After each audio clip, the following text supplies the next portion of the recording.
Whoever knew losing my hair would teach me to find myself and redefine my boundaries? Hi, in case you haven't noticed, I'm bald. And no, it's not because I have cancer. It's because I live with something else. Alopecia totalis. It's an autoimmune condition where my own body attacks my own hair follicles. I know, ironic, right?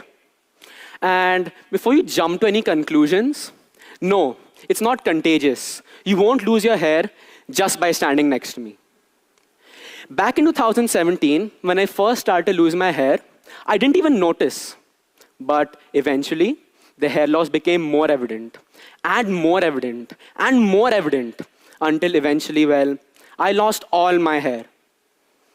Looking at my new look in the mirror always struck me with a mix of emotions. Previously, I always associated baldness with sickness, zombies, and even horror movies. I was actually a bit scared of my own looks. Being in grade 3, however, beauty standards didn't matter much to a lot of the people in class. But not having hair at all was something that was a bit, let's say, different. People usually go bald in their late 30s or 40s, but here I was, being bald at just the age of 9. So the stares while walking down the streets or while roaming around malls weren't that much of a surprise to me. Some overbold strangers even went straight to the point after looking at me. Why are you bald? And often, I would just stand there and stare at them for a few seconds and then just walk away, telling myself that it is none of their business to know. But in reality, deep down within, I still did not know the answer to the question, why I, out of all the children in the world, was bald. Not being able to answer this question myself, I recall asking my mother the same. Mama, why did I have to be cursed with being bald out of all the children in the world? And every time, she would give me the same response. Arish Shlok, why looking at it as a curse? Turn your scar into a star. At that time, her words fell on deaf ears.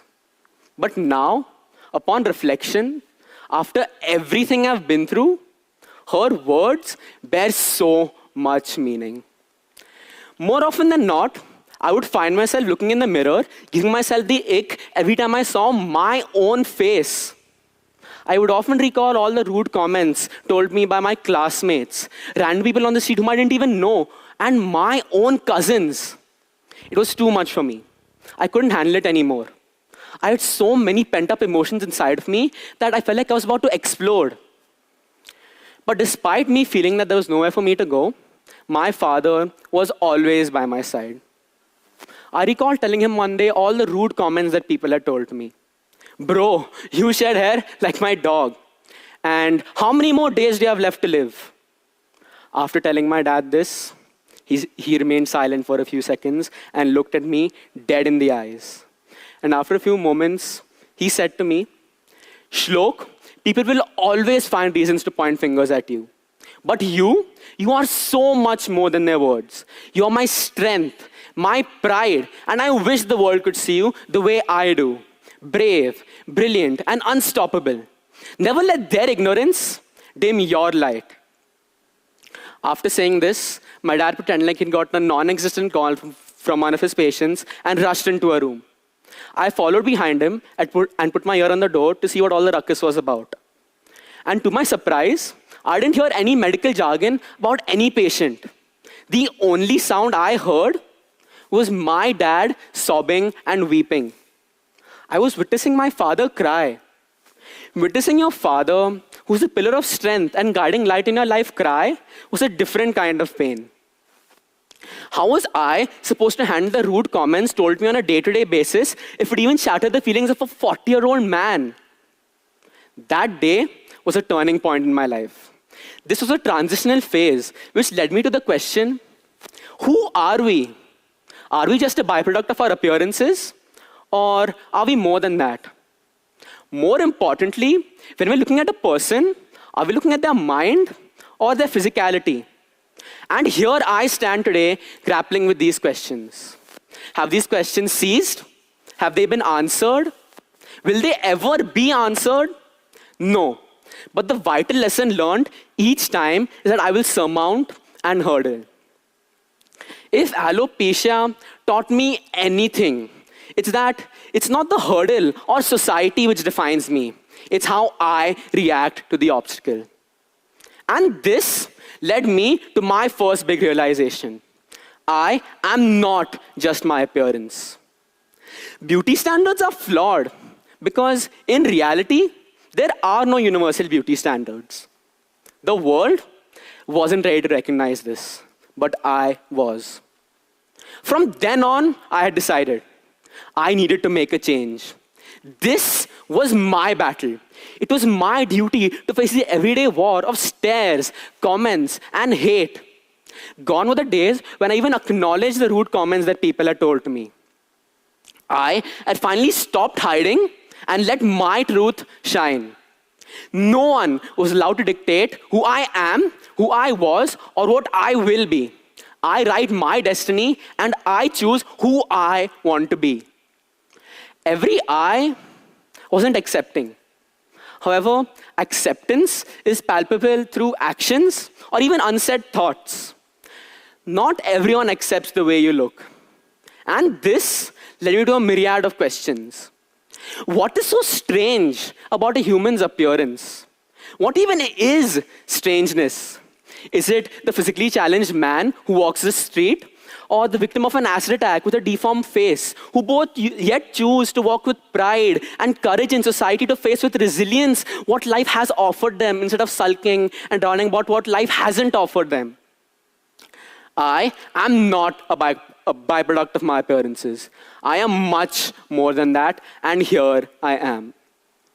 After moving to India, I started taking part in more activities and interacting with more people without being shy or thinking about what others thought about the way I look like. Overall, I was becoming a part of the SIS community. I was constantly surrounded by an atmosphere of positivity and encouragement.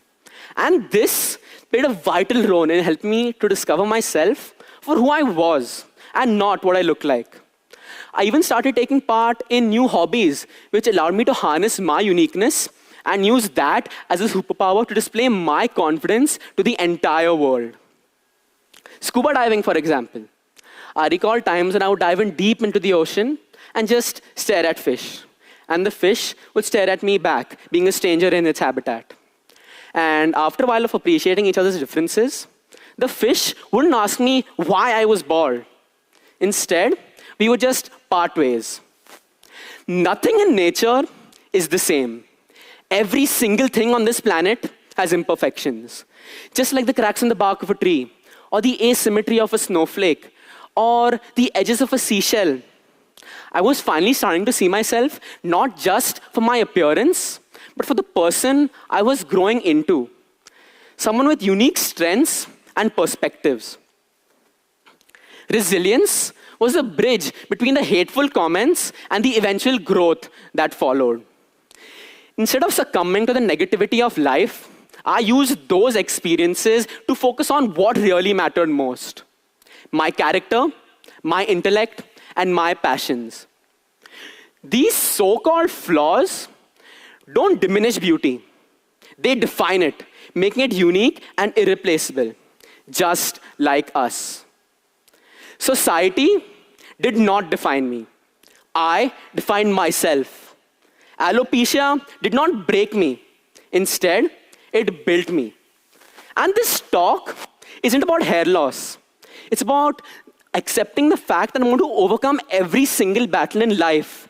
And more importantly, it's about accepting the fact that I will lose things along the way. Hair, love, or even hope. But most importantly, I will never lose myself. It is of the utmost importance to go behind the strangeness to know the stranger. Our scars demolish us essentially for what we have taken granted the most. Our scars teach us. Alopecia taught me that I am not a byproduct of my appearances. We should not just define a person as being shady or a stranger without even getting to know who the person is. My journey taught me that the beauty of acceptance is far more important than the beauty of appearance. And this talk is one such reaction to my journey. And I hope that I will be steadfast enough in life to have the same reaction to all other aspects of my life, and not just restricted to my appearance. This is not a battle I've won. This is merely the first phase I've completed. There are many more phases to go, and I hope that this first phase gives me the courage to face all the following phases. Throughout my life, my family, my friends, and my teachers have helped me to harness my uniqueness and turn my scar into a star.